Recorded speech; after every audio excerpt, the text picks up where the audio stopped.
How to change account password in cPanel. Log into your cPanel account and you will be on this page. Scroll down to the Preferences section and click Password and Security. Enter your old password. Now you can fill in your new password either manually or generate it automatically. To generate it automatically, click Password Generator. Now copy and save the generated password carefully. It will be the new password. Now click to use the generated password. It automatically fills the column of the new password. Click the Change Your Password Now button.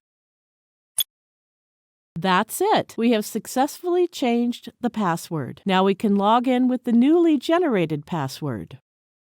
Thank you for watching.